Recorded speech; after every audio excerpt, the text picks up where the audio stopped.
I'm in an ancient tomb. The tomb dates back to 14 or 1500 years BC, and it's possibly the tomb of a character in the Bible that's in Deuteronomy chapter 3, whose name is Og, I love that name, the king of Bashan. And he was killed by Moses and the children of Israel even before they crossed over the Jordan River into the Promised Land. They were on the east side of the Jordan. This is up in the Golan Heights.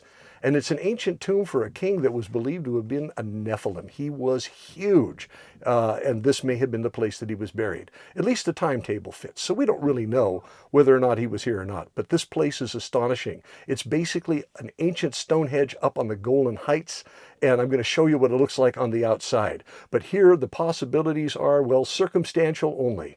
But it is possible that this was the tomb of Og, the king of Bashan, and he was a really big guy.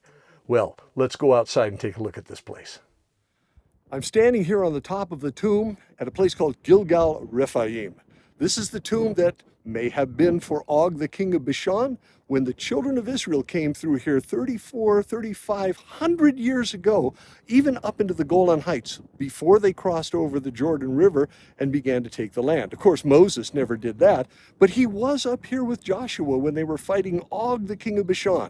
And this, of course, may be his tomb that I'm standing on right here. But you can see in the background a series of walls that are actually concentric circles, the largest of which is over 500 feet in diameter, and the walls are believed to have been built over 5,000 years ago up here in the Golan Heights. Behind me, you can see little mounds and hills back there. You're looking all the way into Syria, so this place is very close to the Syrian border in Israel. But this place is a fascinating place.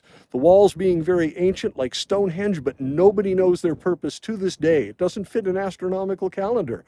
And the tomb, much newer, obviously for some very kingly figure that's been plundered a long, long time ago.